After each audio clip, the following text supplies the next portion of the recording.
kita harus pegang kepada orang yang tepat, pegang kepada kenyataannya, tidak berubah-ubah. Kita tak berubah. Kalau kita kata kita tak terima hukum hudud sebuah parti politik, kita masih tak terima.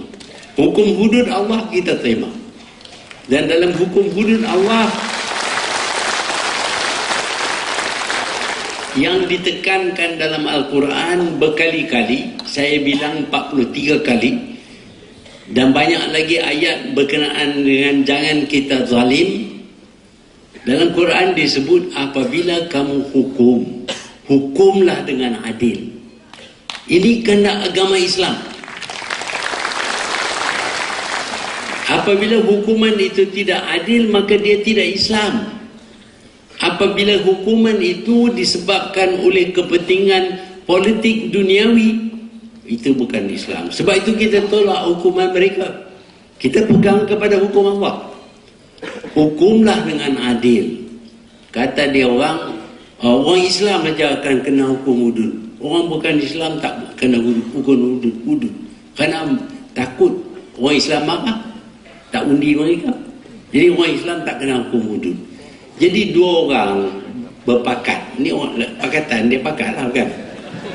Dua orang pakat, satu Cina, satu Melayu. Melayu tu beragama Islam lah. Kedua-duanya pergi mencuri, kena tangkap, dihukum oleh PAS, satu potong tangan, yang Melayu potong tangan, yang Cina kena 2 bulan jail. Seronok lah dia. Tapi adil tak? Tak adil. Tak adil. Kalau kita nak kena hukum, kena sama. Sebab itu kita utamakan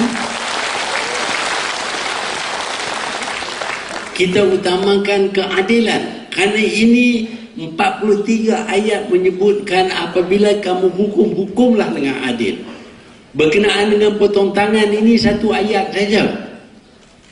Yang diutamakan oleh agama Islam ialah keadilan. Dan kita di Malaysia ini memang cuba melakukan yang adil. Inilah yang kita katakan menerap nilai-nilai Islam. Menerap nilai-nilai Islam, iaitu kita pegang kepada hukum hudud Islam, tetapi kita laksanakan hukum itu secara adil, supaya siapa saja yang melakukan jenayah yang sama, kita kena hukum yang sama juga. Tak boleh hukum berlainan. Ini secara terbuka buat kenyataan kami akan hukum orang Islam macam potong tangan. Orang bukan Islam 2 bulan jail. Patutkah macam itu? Adilkah macam itu? Kalau zalim, itu bukan Islam. Sebab itu nak tuduh kuno kerjaan ni tak Islam, kafir semua ni, saya ni kafir lah kononnya. Wah, bukan mudah.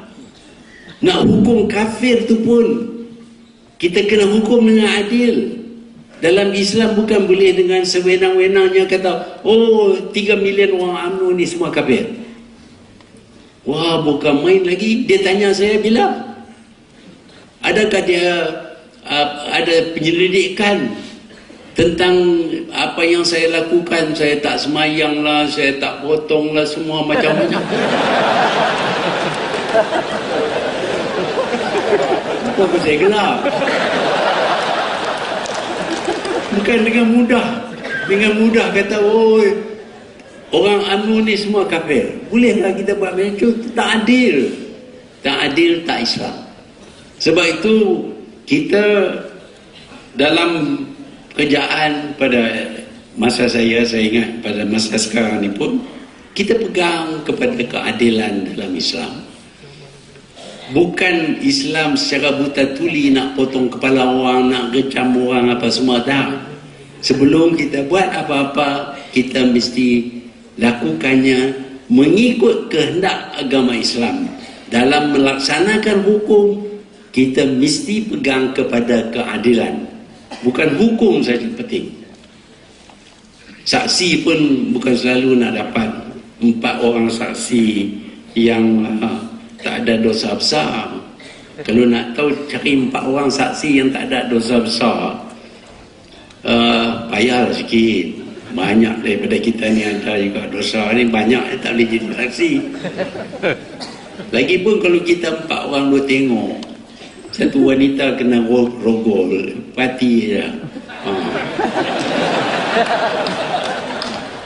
Apa dia buat tak tolong? Itu berdosa tu, dia berdosa besar lah. Tak boleh jadi saksi. Jadi kerap kali lah, tak ada lah 4 orang tu. Jadi kalau tak ada 4 orang, apakah kita nak kata dia tak kenal rogol, sedangkan dia tahu siapa yang buat kat dia? Tak boleh. Dalam Al-Quran disebut bukan saja saksi yang diperlukan, bukti-bukti lain juga diterima dalam Al-Quran. Berkenaan dengan Nabi Yusuf dan dengan Zulaikha, kita bila ada perkahwinan, selalu dalam doa-doa kita sebut seperti Adam dengan Hawa, Muhammad dengan Khadijah, dengan macam-macam lagi, termasuk juga Yusuf dengan Zulaikha. Kita tahu tak, Zulaikha bukan isteri Yusuf, dia isteri Fir'aun. Yusuf ni Nabi, dia lari daripada Zulaikha yang cuba nak ni lah, tarik dia suruh buat benda yang tak baik. Bila dia lari, Zulaikha dia kejar dia, dapat baju dia, tarik baju dia sampai koyak di belakang pasal dia tengah lari. Jadi kerana koyak di belakang itu, maka dalam Quran disebut bahawa bukan Yusuf yang mengejar Zulaikha, tetapi Zulaikha yang mengejar Yusuf. Ini kerana koyak di belakang. Itu bukti. Tak ada 4 orang saksi. Diterima dalam Islam. Jadi sekarang ni kita kalau terima lah ni sistem pakai DNA. Ambil darah orang tu sikit, darah orang ni sikit, kita buat bandingan. Tengok, betul lah, ini dia punya lah. Lepas itu kita salahkan dia lah. Ini koyak baju pun diterima dalam Quran sebagai bukti kesalahan Zulaikha. Tetapi sebaliknya, kita ini sekarang ni nak ada 4 orang saksi supaya rogol dapat terlepas. Kerana dia, bila orang tu tuduh kata dia yang melakukan kesalahan itu, dia tanya mana saksi? Tak ada saksi. Tak apa, tak ada saksi, ini tuduhan palsu lah. Kita kena dera wanita itu, kena sebat 80 kali pasal dia tuduh orang tanpa saksi. Tapi itu bukan kehendak agama Islam, itu kehendak kita.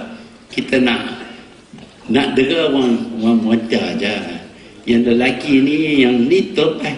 Baru ni berlaku di sebuah negara Arab, orang Pakistan yang melakukan kejadian itu, dia terlepas pasal wanita itu tak ada saksi. Betulkah itu kehendak agama Islam? Dia tak adil. Kerana orang itu tahu siapa yang lakukan kepada dia. Lepas itu kalau wanita itu kemudian hamil dan melahirkan anak, tuduh dia berzina, doa dia, kita kena kejam dia dengan batu. Itukah yang dikatakan keadilan dalam Islam? Tak, ini keadilan dalam parti orang tu aja, bukan ni. Sebab itu jangan kata kita tak nak laksanakan hukum Islam dalam Malaysia ini. Kita laksanakan dengan berpegang kepada kehendak agama Islam. Apabila kamu hukumlah dengan adil. Sebab itu kita cuba sedaya upaya kita untuk melakukan kehendak agama Islam. Dan kehendak agama Islam ialah supaya kita tolong menolong sesama kita, terutama sesama orang Islam.